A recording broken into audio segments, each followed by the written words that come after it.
قارون کو دولت مل گئی، اتنا بڑا خزانہ تھا اس کے پاس کہ قرآن کہتا ہے کہ ایک جماعت مل کے صرف خزانے کی چابیاں اٹھاتی.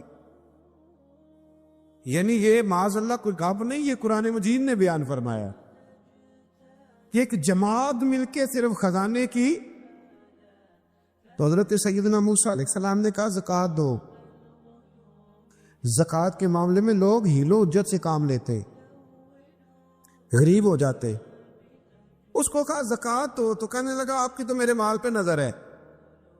اب نے فرمایا تو بڑا بیوقوف ہے، مال تجھے اللہ نے دیا ہے نا، اللہ کے رستے میں دے. یہ کام ذرا مشکل ہے کہ اس کو بار بار کہا تو اس نے نہ بجائے اس کے کہ وہ مال دیتا، اس نے حضرت موسیٰ پہ الزام لگا دیا. ایک عورت کو تیار کر کے لایا. یہ الزاموں والا کیس سنتے آ رہے ہیں آپ کہاں تک؟ حضرت یوسف پہ بھی لگا، جناب مریم پہ بھی لگا، حضرت سیدنا موسیٰ کلیم پہ بھی لگا، اور حضرت عیسیٰ پہ بھی. سارے ہوئے نا الزامات. آپ کیا بات کرتے ہیں؟ الزام لگانا، بہتان ترازی کرنا، اور ہمارے یہاں اچھی بات دل سے پھیلتی ہے، بری خبر وہ جلدی پھیل جاتی. ایک عورت کو تیار کر کے لایا معاذ اللہ تعالیٰ حضرت موسیٰ پر الزام لگانے کے لیے. اور جب وہ بی بی آپ کے سامنے لا کے کھڑی کی تو حضرت موسیٰ نے جلال فرمایا تجھے قسم ہے اللہ کی عزت کی، سچ سچ بتا معاملہ کیا ہے. تو وہ خاتون کانپنے لگی، کہنے لگی میں موسیٰ کلیم کے سامنے کیسے کھڑی ہو سکتی؟ مجھے تو اس نے پیسے دے کے تیار کیا، مجھے اس نے مجھے پیسے دے کے تیار کیا، اور بڑی اس نے مجھے تکلیف دی ہے. یہ جب کہا تو حضرت موسیٰ علیہ السلام رونے لگے کہ تو سارا کچھ کرتا پر میری سفید چادر پہ داغ تو نہ لگانے کی کوشش کر. آپ رونے لگے. آپ یقین کریں لوگ تکلیف دیتے ہیں، بعضوں کا ایسی بات کرتے ہیں جس کا کوئی وجود نہیں ہوتا. تو یہ کچھ لوگ کر دیتے ہیں لیکن وہ سمجھتے نہیں.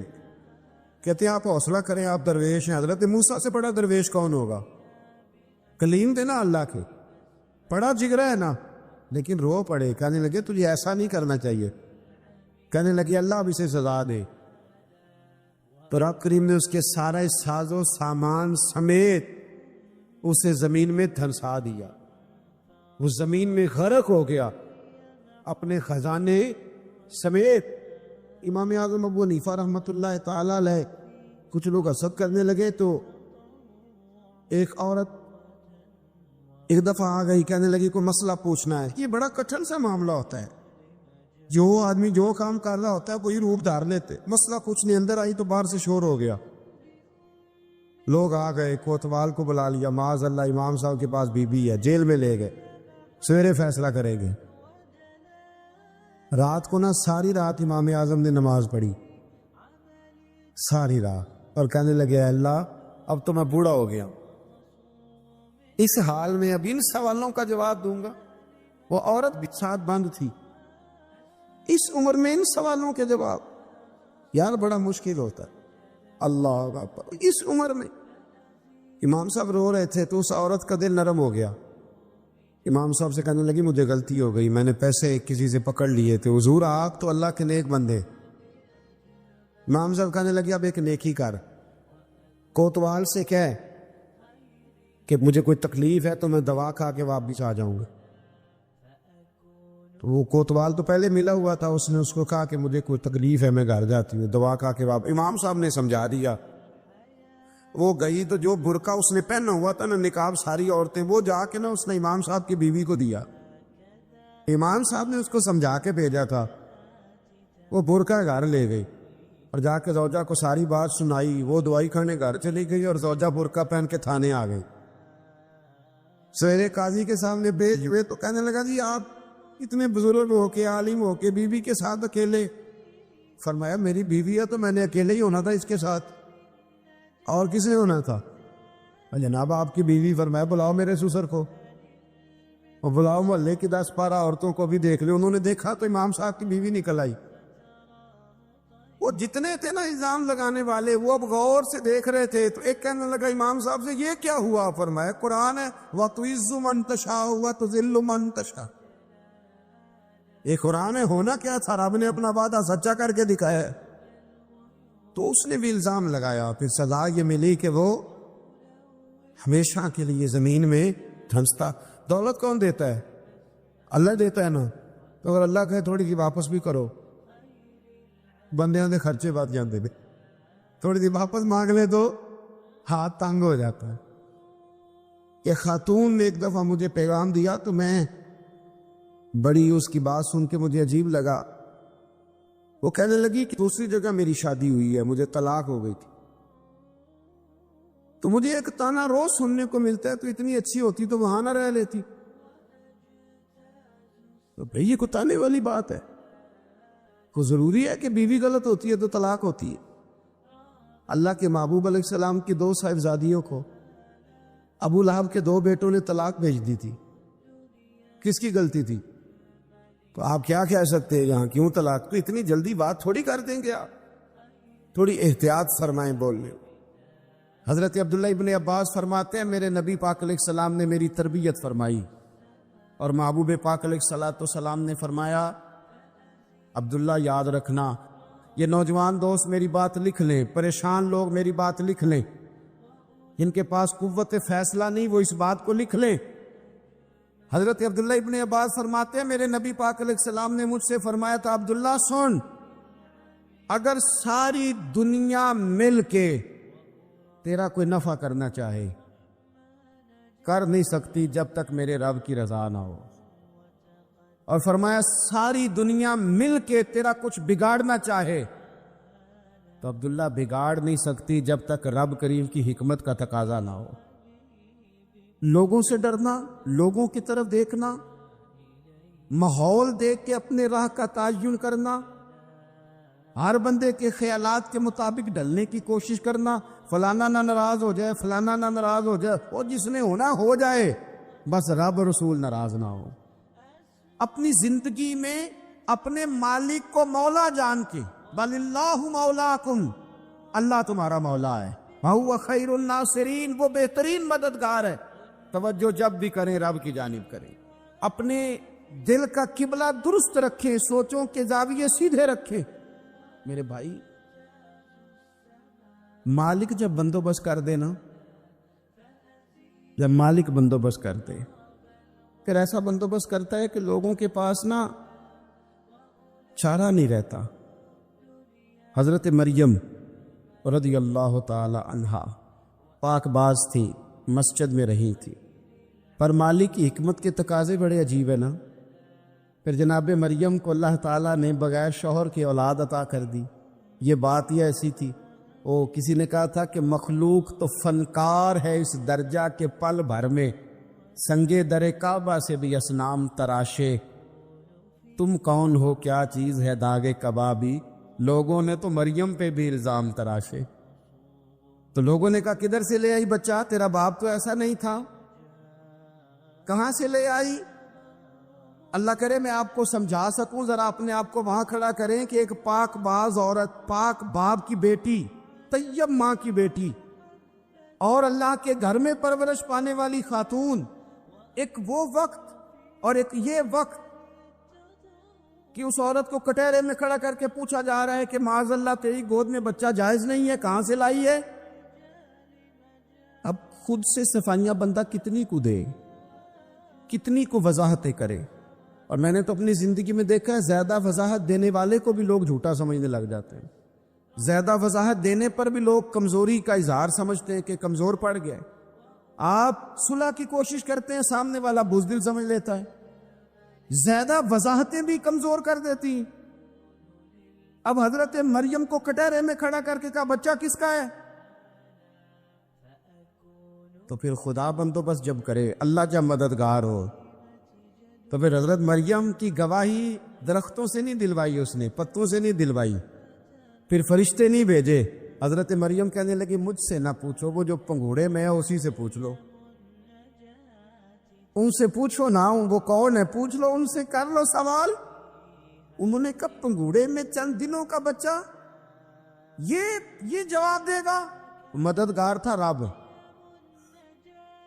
ان کی برات کا اعلان کرنا تھا مالک نے، اور جب مالک اعلان کر دے، جب مالک تیری صفائی دینا چاہے، جب مالک تجھے دنیا کے سامنے نکھارنا چاہے تو پنگوڑے میں لیٹے حضرت عیسیٰ بول کے کہنے لگے انی عبداللہ آتانی الکتاب، فرمایا میں اللہ کا بندہ ہوں، رب نے مجھے کتاب عطا کر کے نبی بنا کے دنیا میں بھیجا ہے، میں اللہ کا بندہ ہوں، کتاب لے کے آیا ہوں، نبی بن کے آیا ہوں۔ پھر پنگوڑے سے اعلان ہو گیا، پھر بچہ بول پڑا، اور یہ ایک دفعہ نہیں بات ہوئی۔ یہ بنی اسرائیل میں ایک جریج نام کے شخص بھی تھے جو نماز پڑھ رہے تھے، بعض نے لکھا ہے نفل نماز تھی، اماں نے پکارا تو آئے نہیں، تو ماں کے منہ سے نکل گیا تو اتنی دیر تک مرے گا نہیں جب تک کسی بے حیا عورت کا منہ نہ دیکھ لے۔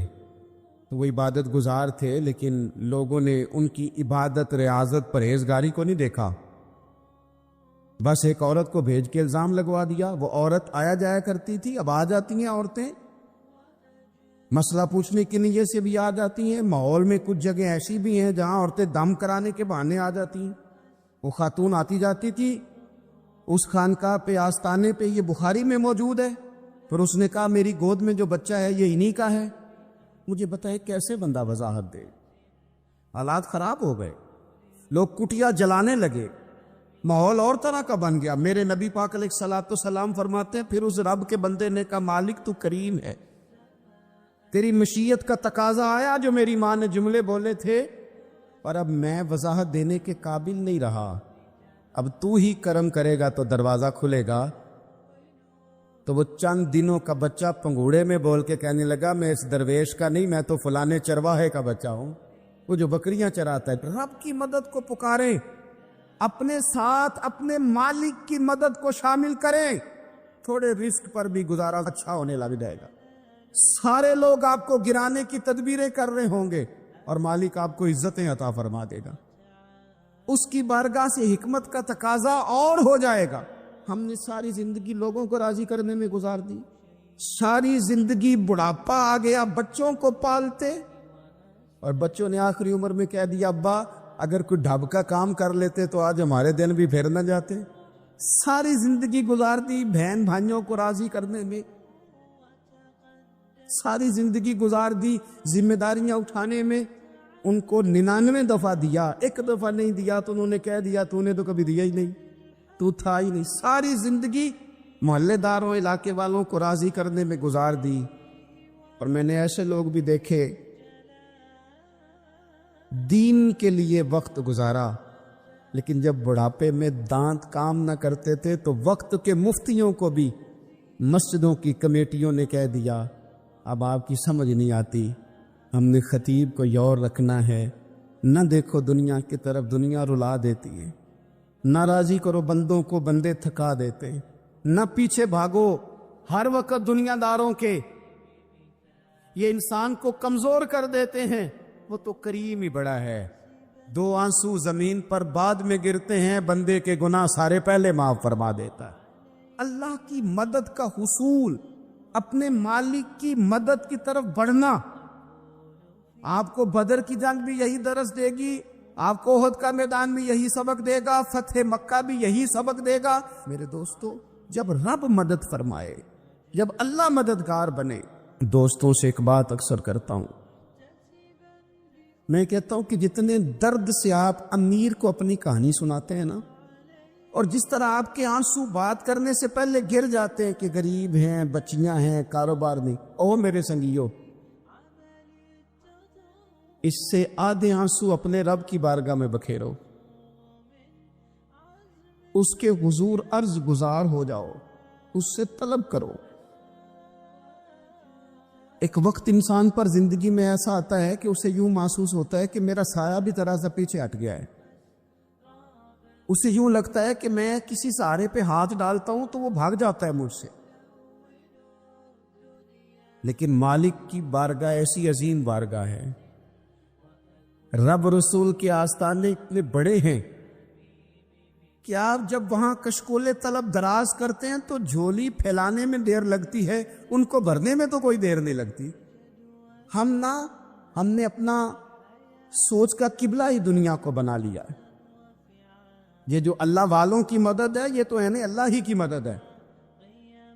لیکن یہ جو سیٹھوں کی طرف توجہ کرنا، نوابوں کی طرف توجہ کرنا، دنیا داروں کی طرف توجہ کرنا اور اپنا مزاج اس طرح کا بنا لینا، یارو گردن کو جھکا دیتا ہے خیرات کا پتھر، جہاں میں مانگنے والوں کے سر کبھی اونچے نہیں ہوتے۔ اور اقبال کہتے ہیں غیرت ہے بڑی چیز جہانے تگ و دو میں، پہناتی ہے یہ فقر کو تاج سردارا۔ میں عرض کروں گا کہ اپنی آپ جب توجہ کا قبلہ اللہ رسول کو بنائیں گے تو رب فرماتے وَيَرْزُقْهُ مِنْ حَيْثُ لَا يَحْتَسِبُ، میں نہ تجھے وہاں سے رزق دوں گا جہاں سے کبھی تیرا گمان بھی نہیں گیا ہوگا، یہاں سے بھی مل سکتا ہے، تو نے سوچا بھی نہیں ہوگا۔ بخاری شریف میں حدیث ہے، حضرت جابر بن عبداللہ فرماتے ہیں نبی پاک صلی اللہ علیہ وسلم نے نا 300 لوگوں کا ایک لشکر روانہ کیا کسی مہم کے لیے، کسی جہاد کے لیے۔ حضرت ابو عبیدہ بن جراح رضی اللہ تعالیٰ عنہ امیر لشکر تھے۔ فرماتے غربت اتنی زیادہ تھی، بھوک اتنی زیادہ تھی کہ ایک ایک کھجور دن میں ایک وقت کھانے کو ملتی تھی، اور کچھ دن ایسے آئے کہ اب کھجور بھی نہیں مل رہی۔ فرماتے اتنی زیادہ بھوک لگی مجاہدین کو 300 بندہ پتے کھا کے گزارا ہونے لگے۔ یہ بخاری میں موجود ہے۔ آپ فرماتے کہ دریا کے کنارے ہمارا پڑاؤ تھا، ٹھہراؤ تھا، جب بھوک سے نڈھال ہو گئے نا وَيَرْزُقْهُ مِنْ حَيْثُ لَا يَحْتَسِبُ، اللہ وہاں سے روزی دیتا ہے، گمان بھی نہیں ہوتا۔ فرماتے ہیں ایک مچھلی اللہ تعالیٰ نے دریا کے کنارے بھیجی، فرماتے ہیں وہ تھی تو مچھلی پر پہاڑ جتنی تھی۔ بخاری میں لفظ ہیں، حضرت جابر بن عبداللہ رضی اللہ تعالیٰ عنہ فرماتے ہیں 300 آدمی 18 دن تک اس مچھلی کو کھاتے رہے، مچھلی ختم ہی نہیں ہوئی۔ مچھلیاں نہیں، مچھلی کہتے ہیں 18 دن 300 بندہ کھاتا رہا، مچھلی ختم ہی نہیں ہوئی۔ اور فرماتے ہیں کہ اس کی ہڈی نکال کے، کانٹا کہیں گے آپ اپنی زبان میں، کہتے ہیں وہ نکال کے نا تو اس کو کھڑا کیا نا جب، تو اونٹ کجاوے سمیت اس کے بیچ سے گزر جاتا تھا، 2 اس کے کانٹے جوڑے۔ فرماتے ہیں وہ اس کا گوشت ہم کھاتے تھے اور اس کی چربی بطور تیل کے ہم جسموں پہ ملتے تھے، بیماروں کو اس سے سکون آتا تھا، تندرستی شفا ہوتی۔ فرماتے ہیں ہم کھایا بھی ہم نے، اور کچھ لے کے ہم مدینے بھی گئے، اور قربان جائیں نبی پاک نے بھی اس میں سے کھایا۔ ہم نے عرض کی حضور یہ معمہ کیا ہے، یہ ماجرا کیا ہے؟ تو محبوب نے فرمایا تمہارے پاس غذا نہیں تھی، رب نے تمہارے لیے بندوبست کیا ہے، اللہ نے تمہیں دیا ہے۔ مکان شروع کر لیا، ایک صاحب نے وہ مکان بنانے لگے، آپ وہ حساب لگا رہے ہیں، کہتے ہیں میرے پاس اتنے پیسے ہیں، اتنے میں نے فلانے دوست سے کہنا ہے اس نے دے دینے، اتنے فلانے رشتہ دار سے کہنا ہے اس نے دے دینے، اتنے فلانے سے کہنا ہے اس نے دے دینے۔ یہ ساری کاپی بنا کے مکان شروع کر لیا۔ جو روز کہتا تھا نا کوئی حکم ہو جاتے دسی، سب سے پہلے اس کو کہا میاں پیسے چاہیے دین، وہ کہندا ہو کل ہی منڈا ٹوریا ہے، کہدے تو پرسوں 10 داتے لب جانے سن۔ میں آپ کو اپنے تجربے کی بات بتا رہا ہوں۔ یہ لوگوں کا خیال ہوتا ہے نا کہ آپ سٹارٹ کریں فلانا کام، ہم آپ کے ساتھ ہیں، اللہ کا ہی کوئی نظام ہے، وہ بالکل بھی نہیں ساتھ ہوتے۔ لیکن ایسا نہیں ہے کہ کوئی ساتھ نہیں ہوتا، اللہ تعالیٰ بڑے اسباب پیدا کرتا ہے، وہاں سے دیتا ہے جہاں سے گمان بھی۔ ہمارا یہ ذہن بن جاتا ہے ہم ساری اپنے حساب سے چلتے، اتنے رشتہ داروں سے، اتنے کون آپ کے ساتھ چلے گا، سوال ہی نہیں پیدا ہوتا۔ یہ سارے کام چھوڑ کے سب سے پہلے 2 رکعتیں پڑھو، اپنے رب کی بارگاہ میں، رسول کائنات کی بارگاہ میں گزارشات اور استغاثے پیش کرو، وہاں سے خیر طلب کرو۔ دنیا دار کیا دیں گے، کیا دے سکتے ہیں، کیا حیثیت ہوتی ہے کسی؟ اللہ کہتا ہے وہاں سے دوں گا۔ تو جو اللہ مال دے وہ لینا چاہیے کہ رشتہ داروں کا مال دیکھنا چاہیے؟ جو اللہ دے وہ لینا چاہیے کہ سیٹھوں نوابوں کی جیبیں دیکھنی چاہیے؟ جو اللہ دے وہ قبول کرنا چاہیے یا دیکھنا چاہیے کون سا آدمی کہاں پہنچ گیا؟ چھوڑو، اپنی مٹی پہ چلنے کا سلیقہ سیکھو۔ کسی کے سنگ مرمر پہ چلو گے تو پھسل جاؤ گے۔ مدد اللہ سے چاہیں، اپنی توجہات کا مرکز رب رسول کی ذات پر بنائیں، پھر آپ محسوس کریں گے کہ بڑی جلدی اللہ تعالیٰ کی مدد آنے لگی ہے۔ کبھی آپ صرف کہہ دیں نا میرا رب میرے ساتھ ہے، اس لفظ میں اتنی طاقت ہے کہ دشمن ویسے زہر ہو جاتا ہے۔ زندگی میں کسی سے بھی لڑائی ہو اچھی طرح سوچ لیں کہ اللہ اس طرف ہے یا اس طرف ہے. اگر آپ زیادتی پہ ہیں تو پھر رب مظلوم کی جانب ہے. اگر اللہ کی مدد آپ کے ساتھ ہے تو دنیا کی کوئی طاقت آپ کو گرا نہیں سکتی. اور اگر آپ مظلوم کے مقابلے میں ظالم بن کے آپ کھڑے ہو گئے ہیں اور آپ نے رویہ وہ اختیار کیا ہے کہ جس میں مدد نہیں آئے گی، تو پھر یاد رکھ لیں کہ آپ کوئی بھی ہیں، کہاں بھی ہیں، آپ کمزور ہیں. طاقتور تھے ابتدائے اسلام میں، ظاہری طاقت تھی کفار مکہ کے پاس. وہ ڈنڈوں سے مارتے تھے غریبوں کو، ان کے ہاتھوں میں ڈنڈے تھے، پر خدائی طاقت ان مظلوموں کے ساتھ تھی. صاحب زرقانی نے لکھا ہے حضرت زنیرہ رضی اللہ تعالیٰ عنہ ایک لونڈی ہے، غریب ہے. ماڑے دا کی کام محمد نہ سجانا یا رونا، غریب سادی بی بی اور لونڈی کنیزہ، ایک مشرک کی کنیزہ تھی. انہوں نے کلمہ پڑھ لیا. وہ ڈنڈوں سے مارتا، دروں سے مارتا، تکلیف دیتا. حضرت زنیرہ رضی اللہ تعالیٰ عنہ کو اتنا مارا، اتنا مارا. اب آپ ایک اور پہلو پر بھی غور کریں، مار بھی پڑ رہی ہے پر خدا ادھر ہی ہے، اللہ کی مدد ادھر ہی ہے. رب کہتا ہے کہ پہلے تو صبر کرنا، ان اللہ مع الصابرین. تو صبر کرے گا تو پھر رب کی معیت ملے گی. ذرا ٹھہرنا، تو تھوڑا ڈٹنا. ان الذین قالوا ربنا اللہ ثم استقاموا تتنزل علیہم الملائکہ. تو کہے اللہ میرا رب ہے، پھر تو پہلے ڈٹ، پہلے تو نے ڈٹنا ہے. ثم استقاموا، جو ڈٹ گیا، تتنزل علیہم الملائکہ، ڈٹنے والے کے لیے مدد آتی. پہلے تھوڑا ٹھہرنا پڑتا ہے، پہلے تھوڑا صبر کرنا پڑتا ہے، حوصلہ کرنا پڑتا، اس کے بعد مدد آتی. مار پڑ رہی ہے، مارا جا رہا ہے. حضرت زنیرہ کو ان کا مالک جو ہے ظاہری آقا وہ مار رہا ہے. یہ کنیزہ ہے، اتنا مارا، اتنا مارا، ان کی بینائی چلی گئی، نظر آنا بند ہو گیا. ابو جہل آیا اور کہنے لگا زنیرہ دیکھا نا ہمارے بت تیری آنکھیں لے گئے، معاذ اللہ، لات و منات ہمارے بتوں نے تجھے اندھا کر دیا. اب ایسا نہیں ہے کہ بی بی روتی جا رہی ہے، روتی جا رہی ہے، مایوسی مایوسی، معاذ اللہ، پریشانی، غریبی بڑی ہے، پوچھنے والا کوئی نہیں، یہ باتیں نہیں. کیا جملے ہیں خاتون کے، کیا لفظ ہیں. ابو جال نے تنزیہ کہا، معاذ اللہ، کہنے لگا دیکھا نا ہمارے بتوں نے تجھے اندھا کر دیا. تو جناب زنیرہ آنکھوں کی بینائی گئی ہے، رات کو گئی ہے، دکھ ابھی تازہ ہے، لیکن اللہ پہ جو توکل ہے، اپنے مالک سے جو رشتہ ہے،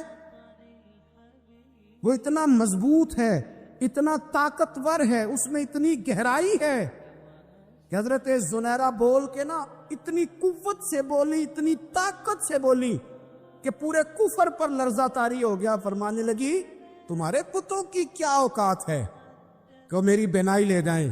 یہ میری رب کی حکمت کا تقاضا ہے. جب تک اس نے چاہا زنیرہ دیکھتی رہی، اور جب اس نے چاہا زنیرہ کی آنکھوں کی بینائی چلی گئی. اور اگر وہ چاہے گا نا تو بینائی واپس بھی کر دے گا. اگر ہو ذوق یقین پیدا تو کٹ جاتی ہیں زنجیریں، اگر وہ چاہے گا تو بینائی آ بھی جائے گی. حضرت زنیرہ نے رات کو یہ لفظ کہے، ابو جال اور سارے کفار ڈر کے سن کے چلے گئے. آپ اطمینان سے آ کے بستر پہ سوئی. جب سویرے اٹھی تو اللہ نے آنکھوں کی روشنی واپس کر دی تھی. آنکھوں کی اب چھڑی پکڑی ہے، بازاروں میں گھومتی ہے، کہتی ہیں بلاؤ کدھر ہے تمہارے لات و منات، دیکھو میرے رب نے روشنی واپس کر دی. آ کر میرے ساتھ ادھر آ، ستمگر ہنر آزمائیں، تو تیر آزما ہم جگر آزمائیں. بیمار لوگوں یاد رکھو، کہہ دیا ڈاکٹر نے کہ تو بڑا بیمار ہے، تو بڑا کمزور ہے، یہ ہو گیا وہ ہو گیا، تو ڈاکٹر اپنے علم کے مطابق بات کر رہا ہے. ہوگا تو وہ جو میرا رب چاہے گا. کمزور ہو جانا، پریشان ہو جانا، تکلیف میں آ جانا، پتہ نہیں بات ہو گئی ہے تو جانے کیا ہو جائے گا. اپنی زندگی کے اندر اپنے رب سے رشتہ مضبوط کرے، رسول کائنات سے رشتہ مضبوط کرے، اللہ والوں سے رشتہ مضبوط کرے. حضرت زنیرہ نے پیغام دیا کہ زندگی میں جو جینا چاہتے ہیں تو وہ رب کا نام لے کے جی سکتے ہیں. جو اپنی زندگی میں خوشیاں دیکھنا چاہتے ہیں تو رسول اللہ کے نام پر خوشیاں دیکھی جا سکتی ہیں. توکل کی بنیاد پر بندہ خوشیاں لے سکتا ہے. اور اگر انسان میں توکل نہیں ہے تو پھر وہ اس کالے جادو سے بھی ڈر رہا ہے, وہ نیلے سے بھی ڈر رہا ہے, وہ پیلے سے بھی ڈر رہا ہے, وہ فلانے سے بھی ڈر رہا ہے, وہ میرے خلاف فلانا رشتہ دار سازش کر رہا ہے تو ڈر رہا ہے, فلانا میرے بارے میں یہ کر رہا ہے تو ڈر رہا ہے, وہ پتہ نہیں دنیا ادھر ہو جائے گی تو کیا ہو جائے گا, اٹھ باندھ کمر کیوں ڈرتا ہے, پھر دیکھ خدا کیا کرتا ہے. تو اس ساری گفتگو کا نچوڑ آپ کو یہ عرض کیا ہے. سب سے پہلے تو یہ کہ میدانوں میں مدد بھی اللہ کی, رزق میں مدد بھی اللہ کی, فصلیں خشک ہوں تو مدد پھر بھی اللہ کرے تو پھر ساری مدد, اور اگر انسان بیمار ہو تو پھر بھی مدد اللہ کی. تو اپنے اللہ کی جانب توجہ کو بڑھائیں, آپ اللہ سے مدد کے سوالی بنیں. ترمذی کی ایک حدیث ہے, میں آپ کو زندگی کا تجربہ بتاتا ہوں کہ جب میں بڑا پریشان ہوتا ہوں تو یہ والی روایت کھول لیتا ہوں, مزہ دیتی ہے. میرے نبی پاک علیہ السلام نے فرمایا اپنے دکھ سیٹھوں نوابوں کو نہ کہنا, مالداروں کا نہ کہنا, ورنہ اللہ تمہیں کبھی غنی نہیں کرے گا. فرمایا اپنے دکھ اپنے رب کی بارگاہ میں عرض کرنا, جلدی کرے یا دیر سے کرے اللہ تمہیں لوگوں سے بے نیاز کر دے گا, اللہ تمہیں غنی کر دے گا. رات کو بیٹھو نا اس کی بارگاہ میں. امام غزالی سے کسی نے پوچھا تھا, امام غزالی سے, کہ حضور اللہ کا بندے سے راضی ہونا کمال ہے یا بندے کا اللہ سے راضی ہونا کمال ہے؟ تو امام غزالی مسکرائے, فرمانے لگے رب تو بڑا ہی مہربان ہے, وہ تو بڑی جلدی راضی ہو جاتا ہے. وہ تو مسجد میں آ کے توبہ کرے تو اللہ راضی, کسی یتیم کے سر پہ ہاتھ پھیرو تو اللہ راضی, وہ تو کسی اندھے کو رستہ دکھایا تو اللہ راضی ہو گیا, وہ تو طوائف نے کتے کو پانی پلایا تو اللہ. امام صاحب فرمانے لگے یہ بندہ ہے جو اللہ سے راضی نہیں ہوتا. جس کے پاس اولاد نہیں وہ کہتا ہے چلو ایک بیٹی مل جائے تو میں راضی ہوں, بیٹی مل گئی تو کہتا اب ایک بیٹا بھی ملے تو پھر راضی ہوں, پھر کہتا ہے یہ دونوں اچھی تعلیم حاصل کر لے تو پھر میں راضی ہوں, پھر کہتا ہے یہ بہت زیادہ پیسے کمائے تو پھر میں راضی ہوں. بہرحال راضی ہوتا, لیکن جو راضی ہو جاتا ہے نا, اللہ اکبر, جو اللہ سے راضی سکھی بڑا رہتا ہے, سکون میں بڑا رہتا ہے, مطمئن بڑا رہتا ہے. جو سمجھ لیتا ہے نا کہ جو میرے رب نے بہتر سمجھا وہ میرے اللہ نے مجھے. میں کبھی کبھی سوچتا ہوں کہ یار حضرت بلال حبشی نے کوئی عہدہ نہیں مانگا ساری زندگی, انہوں نے نہیں کہا مجھے بھی ایک صوبے کا گورنر بناؤ میری بھی خدمات ہے, مجھے بھی وزیر خزانہ بناؤ میرا بھی کچھ بنتا ہے. ایک دفعہ نہیں کہا سیدنا بلال حبشی رضی اللہ تعالیٰ عنہ نے کہ میری بھی کوئی ڈیوٹی ایسی ہونی چاہیے کہ مجھے چلو سپہ سالار ہی بنا دیا جائے. ساری زندگی مسجد میں جھاڑو دیا تو اسی پہ راضی رہے, ساری زندگی محبوب کے مہمانوں کا لنگر پکایا تو اسی پہ راضی رہے, ساری زندگی میرے محبوب علیہ السلام کے بچوں کی نوکری کی تو اسی پہ راضی رہے, راضی بالرضا رہے. حضرت سیدنا موسیٰ علیہ السلام نے عرض کی کوہ طور پہ جا کے, مولا میری قوم پوچھتی ہے کہ کوئی ایسا کام بتا جو ہم کریں تو ہم سے راضی ہو جائے. حضرت موسیٰ کی قوم کا خیال تھا کہ تہجد کا حکم آئے گا تو پڑھیں گے, صدقات کا حکم آئے گا تو دیں گے, جہاد کی بات ہوگی تو کریں گے. کچھ جو نیک لوگ تھے ان میں سے انہوں نے یہ پیغام دیا کہ مالک ہمیں بتائے کہ وہ کس کام پہ راضی ہوتا ہے, ہم وہ کام کریں تاکہ اللہ ہم سے راضی ہو جائے. حضرت موسیٰ کلیم کہتے میں نے عرض کی مولا میری قوم پوچھتی ہے کہ کون سا ایسا کام کریں کہ تو راضی ہو جائے. تو رب کریم نے ارشاد فرمایا, موسیٰ کہتے میرا خیال تھا کوئی لسٹ ملے گی, لیکن مالک نے ایک جملہ کہا, ایک جملہ, اور تفسیروں کے دریا بہا دیے. عرش کے مالک نے فرمایا موسیٰ ان سے کہو جا کے کہ وہ مجھ سے راضی ہو جائے, میں ان سے راضی ہو جاؤں گا, مجھ سے راضی ہو جائے. بندے اللہ سے راضی ہی نہیں راضی ہوتے, اللہ کی رضا پہ راضی رہیں, مالک کے فیصلوں میں اپنے دل میں کوئی بوجھ محسوس نہ کریں, اپنی زندگی اللہ کے فیصلوں. دیکھیں نا, جو ماں باپ اللہ نے بڑے اچھے سمجھے وہ ہمارے لیے پسند کی, وہ اللہ نے ہمارے لیے جو اس نے ہمارے حق میں بڑے, جو بہن بھائی, اللہ کرے آپ کو سمجھ آئے, جو بہن بھائی اس نے ہمارے حق میں بڑے اچھے سمجھے وہی بہن بھائی اس نے ہمیں عطا کیے. جس بیوی کو اس نے ہمارے گھر کے گلشن میں بہتر سمجھا اس کو لا کے اس نے ہمارے آنگن میں بٹھایا, اور جو اولاد اس نے ہمارے لیے باعث افتخار سمجھی، وہ اولاد اس نے ہمیں عطا فرمائی۔ حضرت نوح علیہ السلام کا بیٹا کافر ہو گیا، پر کسی جگہ انہوں نے شکوہ نہیں کیا کہ مالک یہ کافر کیوں ہوا۔ اللہ کے قبضے میں ہے نا دل، پھیر سکتے ہیں نا، مقلب القلوب ہے، لیکن حضرت نوح نے دعا اللہ کی رضا پر راضی رہے، سمجھو کہ میرے حق میں جو بہتر تھا مالک نے وہ چیز مجھے عطا کر دی۔ ہم یہ سوچتے ہی نہیں کہ ہمیں نہیں پتا ہمارے حق میں بہتر کیا ہے، ہمارے رب کو پتا ہے۔